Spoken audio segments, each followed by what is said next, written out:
네, 코로나19로 많은 자영업자가 고통받고 있는데 중소 여행사들의 상황도 심각합니다. 생계 유지를 위해서 빨래방 같은 다른 업종을 동시에 운영하거나 아르바이트를 병행하고 있지만 생계 절벽에서 허덕이고 있습니다. 김혜린 기자입니다.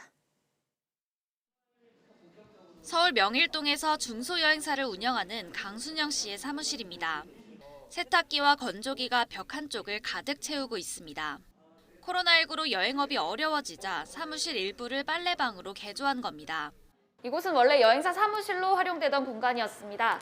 지금 보시는 것처럼 두 곳을 칸막이로 나누어 놓았고요.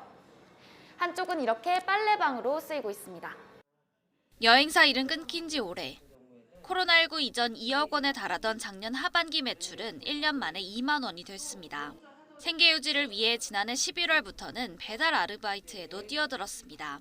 빨래방에서도 이 월세만이라도 좀 어떻게 됐으면 좋겠는데 지금 월세가 되고 있지 않은 상황이에요. 그러다 보니 이제 빌렸던 돈도 이제 갚아야 될 시기가 오고. 여행사 대표인 최건영 씨는 최근 다른 여행사들과 사무실을 합쳤습니다. 임대료가 부담됐기 때문입니다. 최 씨가 지난해 번 돈은 고작 93만 원. 지금까지 재난지원금을 600만 원 정도 받았지만 1억 원에 달하는 빚을 감당하기엔 어림도 없습니다.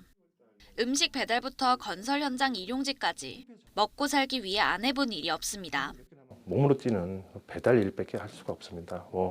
심야에는 택배를 하고 그다음에 그것도 단가가 좀 안 좋다 싶으면 다시 또 음식 배달도 하고 그렇게 주 야간을 하고 있지만 그것도 많이 여의치는 않습니다. 지난해 10월 기준으로 등록된 여행사 1만 7천여 곳 가운데 4,500여 곳이 폐업했거나 영업을 중단한 것으로 나타났습니다.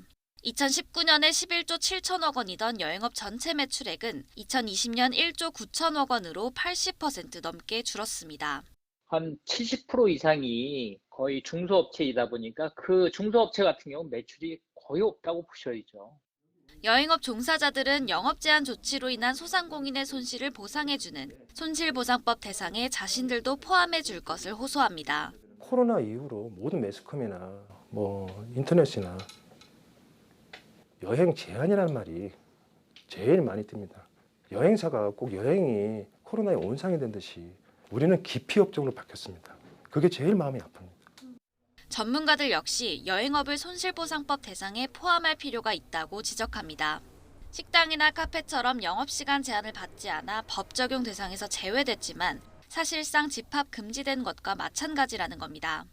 애매한 상황이죠. 집합금지 업종도 아니었고 사실상 어떻게 보면 집합금지랑 마찬가지 역할로 영향을 미치고 있었던 건 맞는 것 같아요. 따라서 손실보상법에서 중소여행사들을 포함시키는 게 맞습니다. 정부의 지원이 없다면 빚더미에 빠져 고사할 수밖에 없다는 중소여행사들. 생계 절벽 위에서 신음하며 좀처럼 탈출구를 찾지 못하고 있습니다. YTN 김혜린입니다.